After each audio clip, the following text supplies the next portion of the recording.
मराठी भाषेसाठी उदयजी तुम्हाला मदत होईल, पण उदयजी गोष्ट आम्ही करू त्याला तुम्ही आम्हाला पाठिंबा द्या, तेव्हा केसेस टाकू नका. राज ठाकरे यांचं वक्तव्य.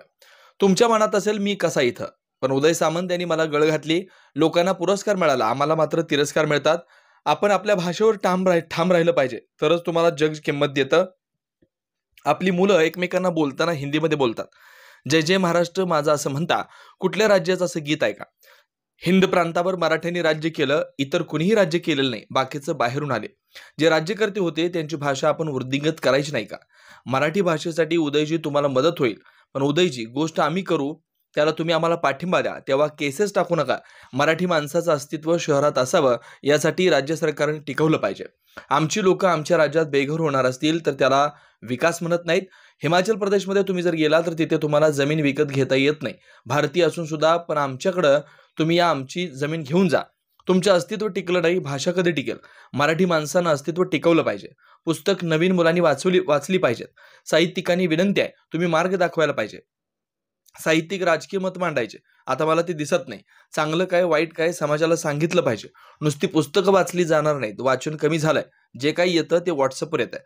तरुणाईनं साहित्य वाचलं पाहिजे, त्यातून बोध घेतला पाहिजे. संमेलनातून जेव्हा बाहेर पडाल तेव्हा 10 पुस्तकं जाऊन आणली पाहिजे. जिथं जिथं मराठी महाराष्ट्र जपता येईल तिथं ते जपा. रितेश देशमुख छत्रपती शिवाजी महाराजांच्या भूमिकेत एक चित्रपट घेऊन येत आहेत. आता संभाजी महाराज नवीन चित्रपट येतोय. आपल्या महापुरुषांना जातीपातीमध्ये अडकवलं नाही पाहिजे. प्रत्येक महापुरुष आपलाच पाहिजे. जातीपातीतून महाराष्ट्र बाहेर येण्याची गरज आहे. माननीय नामदार श्री उदयजी सामंत, मंत्री उद्योग व मराठी भाषा, माझे मित्र रितेशजी देशमुख, सयाजीराव शिंदे, सदानंदराव मोरे, लक्ष्मीकांत देशमुख, रवींद्र शुक्ला पवार, रामदासजी फुटाणे आणि राजेशजी पांडे आणि बाहेर जमलेल्या सर्व मराठी बांधवांनो, भगिनींनो आणि मातांनो,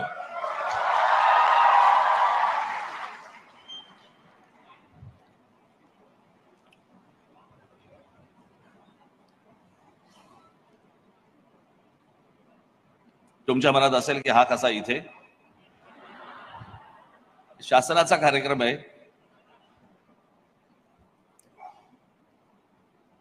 पण उदयजी सामंत यांनी मला बरीच गळ घातली आणि या कार्यक्रमासाठी मला बोलवलं आणि त्यामुळे आपलं सर्वांचं दर्शन झालं. त्यामुळे मी उदयजी सामंत यांचे मी मनापासून आभार मानतो. आज माझे मित्र रितेश देशमुख यांचा माझ्या हस्ते त्यांना पुरस्कार देण्यात आला. ही सगळी भाग्यवान माणसं, मी दिलं म्हणून नाही, पण यांना पुरस्कार मिळतात. आमच्या वाट्याला फक्त तिरस्कार असतो आणि तो घेऊन आम्हाला वाटचाल करत राहावी लागते.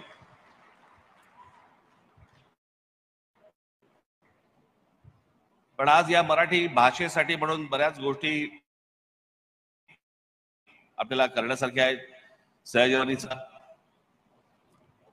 की त्यांनी मराठीत भांडण कसं केलं आफ्रिकेतल्या माणसाशी. आपण आपल्या भाषेवरती ठाम राहिलं पाहिजे. जग त्याच्यानंतरच तुम्हाला दाद देतात. जशी फ्रेंच माणसं आहेत, जशी इतर देशात मधली माणसं आहेत, ते आपल्या देशाशी आपल्या स्वतःच्या भाषेबरोबर इतके प्रामाणिक असतात की तुम्हाला त्यांचा अभिमान वाटायला लागतो. अरे की स्वतःच्या भाषेशी केवढे प्रामाणिक आहेत, आपल्या देशात आहेत की.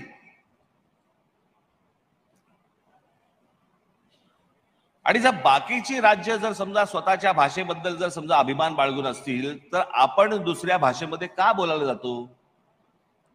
आपल्याकडची मुलं आपल्याकडच्या मुली ह्या हिंदीमध्ये बोलायला जातात, इंग्रजीमध्ये बोलतच असतात, पण एकमेकांना भेटल्यावरती हिंदीमध्ये बोलतात. कशासाठी बोलतात?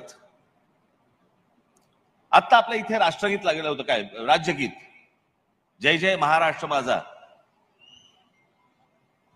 सांगून दाखवा भारतामध्ये कुठच्या राज्याचं राज्यगीत आहे? कोण म्हणतं जय जय आसाम माझा? असं कोण म्हणतं कसं मला? जय जय गुजरात माझा, जय जय तामिळनाडू, जय जय महाराष्ट्र माझा.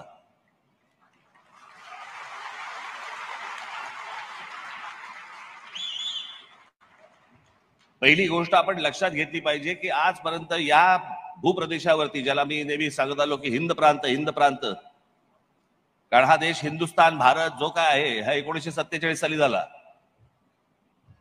पण या संपूर्ण हिंद प्रांतावरती जी आक्रमणं झाली ती सगळी बाहेरून आली आहेत. या हिंद प्रांतावरती जर कोणी राज्य केलं असेल 125 वर्ष, या भागात लोकांनी ते फक्त मराठ्यांनी केलं.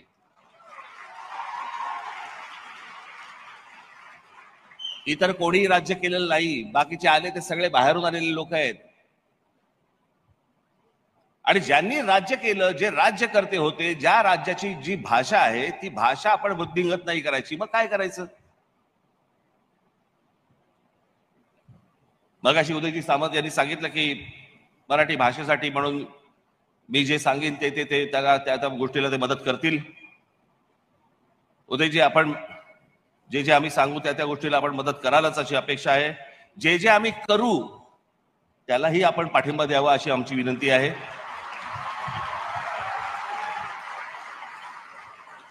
तेव्हा फक्त केसेस टाकू नका.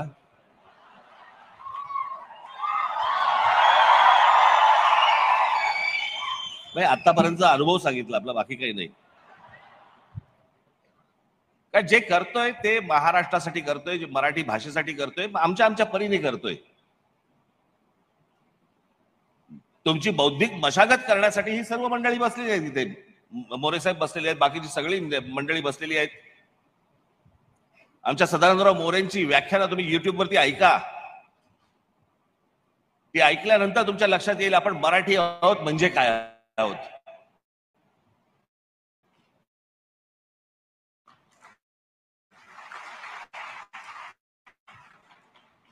माझ्या भाषणामध्ये सांगत आलो मी, आज पुन्हा एकदा सांगतो.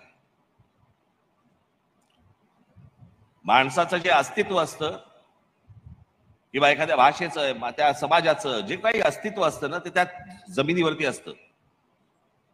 आपण दरवेळेला म्हणत आलो आपण आमचा इतिहास, जगाचा इतिहास. इतिहास म्हणजे काय? इतिहास म्हणजे भूगोल. ॲडॉल्फ हिटलर असेल, नेपोलियन असेल, कोणी असेल, औरंगजेब असेल, कोणी असेल, मला हा भाग पादाक्रांत करायचा आहे, मला हा प्रदेश मिळवायचा आहे. तो मिळवल्यानंतर जो बनतो तो इतिहास.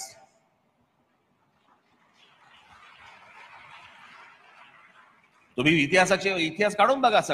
सगळा इतिहास काढल्यानंतर तुमच्या लक्षात येईल की आपण कशाला इतिहास म्हणतो आहोत. आणि ती एकदा जमीन तुमच्या पायाखालीनं जर सरकली, तुमचं अस्तित्वच राहत नाही. त्याच्यामुळे भूगोलाशिवाय इतिहास नाही. आज आपण साहित्य संमेलन भरवतोय, आज आपण मराठी भाषेसाठी सगळ्या गोष्टी करतोय, पण मराठी माणसाचं म्हणून जे अस्तित्व आपल्या ज्या शहरांमध्ये जे असायला पाहिजे आणि दिसायला पाहिजे, मला असं वाटतं राज्य सरकारने आणि आम्ही तुम्ही सगळ्यांनी मिळून ते टिकवलं पाहिजे.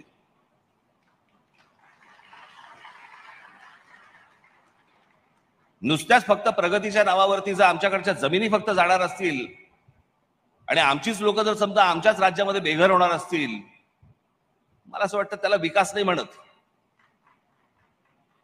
तो विकास नसतो.